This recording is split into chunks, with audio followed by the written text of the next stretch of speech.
बाद इस वक्त सबसे गंदा शहर बन चुका है, सबसे गंदा। आपको पता है, आप तो आते जाते रहते हैं, हम भी फिरते रहते हैं, अभी तक घास की कटाई नहीं करा सके। ये नरेंद्र मोदी साहब वजीर-ए-आज़म हैं इंडिया के।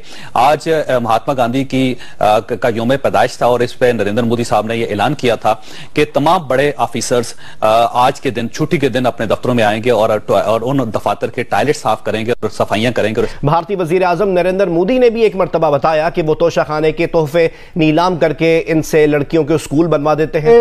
आके ये आपको सफाई करवा के दें। आपका सीडीए इस वक्त सबसे बड़ा सफेद हाथी है। 2 सालों में 55 अरब रुपया इन्होंने खर्च किया। आमिर साहब, ये अभी के फिक्र हैं जब वहां पे कौमी असेंबली में है। 2 सालों में 55 अरब रुपया सीडीए आपका खा गया है। आप शहर की हालत देख लें, सड़कें अब इन्होंने कोई बनाई, अभी सो करना शुरू हो गई है। ठीक है ना, वो गंदगी की सफाई कर रहे हैं, हम मुल्की वसाइल का सफाया फेर रहे हैं। सफाई में हम उनसे कम नहीं है, हमारा टारगेट जरा डिफरेंट है। नरेंद्र मोदी इंडिया का प्राइम मिनिस्टर है, ये जरा आप ये देखिएगा, ये नरेंद्र मोदी इंडिया का वजीर आजम है, हिंदुस्तान का। ये हिंदुस्तान पीएम मोदी ने लोगों से कहा है कि स्वच्छ भारत एक साझा जिम्मेदारी है। उन्होंने सोशल मीडिया पर लिखा है कि स्वच्छता पहल के लिए एक साथ आना और स्वच्छ भारत एक साथ की जिम्मेदारी है।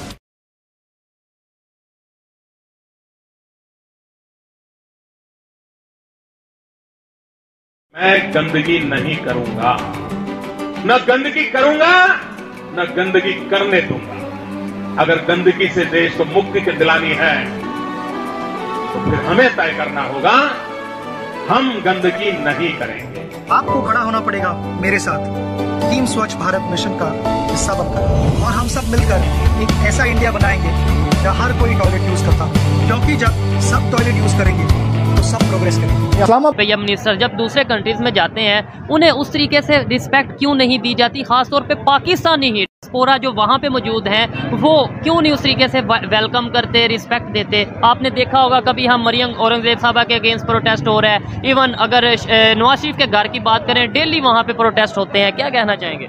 इसकी सिंपल वजह ये है कि आपको जैसे पता है ये सब चोर ही हैं, ठीक है। आपने भी वही बात शुरू कर दी। इस चीज़ की इसलिए इज्जत नहीं है कि हम ये जब दूसरे मुल्क में जाते हैं तो ये लोग भी उनको चोर ही समझते हैं। ठीक हो गया। तो आपने जैसे देखा होगा गुज़िश्ता अच्छे लीडर जो अगर दूसरी कंट्री में जाते हैं ना तो उनकी इज्जत होती है। ठीक हो गया। अभी रिसेंटली इंडिया के प्राइम मिनिस्टर हैं, वो यूएस के विजिट पे गए और अभी इजिप्ट के विजिट पे गए। वहाँ पे जो इंडियंस है उन्होंने प्रॉपर वेलकम किया। उन्होंने बोला है कि वो उन पीएम मोदी और हीरो। जो मोदी है वो तो ज़ाहिर बात अपनी आवाम के लिए सोचता है। ठीक है, ठीक है। वो उनका जीने का हक भी दे रहे हैं, सारी फैसिलिटीज दे रहे हैं। बिजली भी वहाँ पे आपके कई गाँव में फ्री है। ठीक है। और गैस भी वो फ्री प्रोवाइड करते हैं। यहाँ तो बिजली नहीं आती, आपको पता है। तो मौजूदा हुकूमत जो है इस काबिल तो है नहीं है कि वो आवाम को सहूलियत फराहम करे। इसी वजह से तो उनको तो वैसे भी वोट से है ही नहीं है। ठीक है। और ना इनको वोट आगे पढ़ना है। तो इसी वजह से ये बात जब जाते हैं ना, मांगने चल जाते हैं। फ्रांस के सदर से एक बात है कि मिलना ही नहीं चाहिए। ठीक है। अच्छा, ऐसे हमारा इमेज, यानी कि वो तो मिले या जो भी हुआ, जो उनके अगेंस्ट प्रोटेस्ट होता है, पाकिस्तान का इमेज नहीं खराब होता? बिल्कुल होता है। उनकी वजह से हो रहा है ना, तो इसका बेहतर हल ये है कि इलेक्शन करवा के इनको साइड पर हटाएं।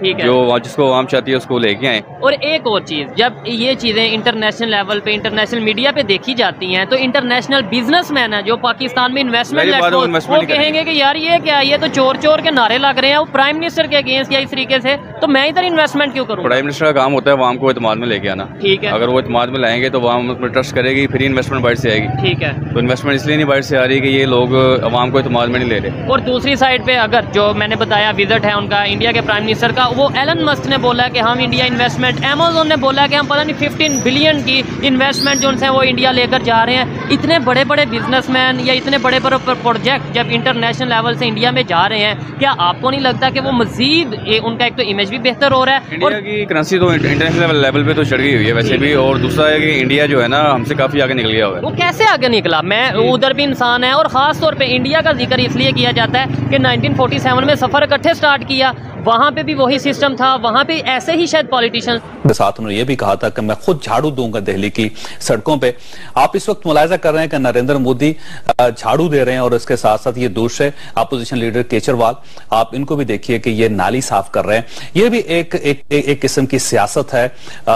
मेरा ख्याल ये है कि हमारे लीडरों को अगर ये नहीं कर सकते, ये झाड़ू नहीं दे सकते, टॉयलेट साफ नहीं कर सकते और अपनी कौम को ये यकीन नहीं दिलवा सकते कि हम आपके साथ हैं और हम इस मुल्क को साफ करना चाहते हैं न करें, लेकिन कम अज कम उन लवाहिकीन के सर पर हाथ जरूर रखें जो शहीद हो रहे हैं और उस दहशतगर्दी का लुकमा बन रहे हैं। और किसी जगह ये मागला रोड जो F11 के साथ है, वो मेरे सामने हुआ है, मैं रोज जाता हूँ, कि वो एक काला हल्का सा लाइट सी कार्पेटिंग कर देते हैं, बेसिकली काला रंग करते हैं। 2 हफ्ते 4 हफ्ते के बाद वो सारी उखड़ गई है। नजर आ रहा है E11 की तरफ सर्विस रोड बनाई है, वो भी उसमें भी गड़े पड़ गए। देख ले, ऐसे ही किया उन्होंने, एक काला सा रंग किया, वो 4 हफ्ते में वो बारिशों से पहले किया उन्होंने, ये मानसून में बारिश सड़कें खत्म हो गई। अब आपके F6 F7 G6 वगैरह में चले जाएं, कोई सफाई नजर नहीं आती। और सीडीए वालों को शर्म आनी चाहिए कि 20-25 हजार लोग हैं, आप सारे प्लाट बेच के तनख्वाहें ले रहे हैं। 2 सालों में 55 अरब रुपया आप खा गए। किसी हुकूमत का बजट हो सकता है सर? शहर की हालत देखें, सड़कें खराब हैं, सफाई नहीं है, कोई बंदा आमिर साहब अपनी ड्यूटी देने को तैयार ही नहीं है। मसलन खासतौर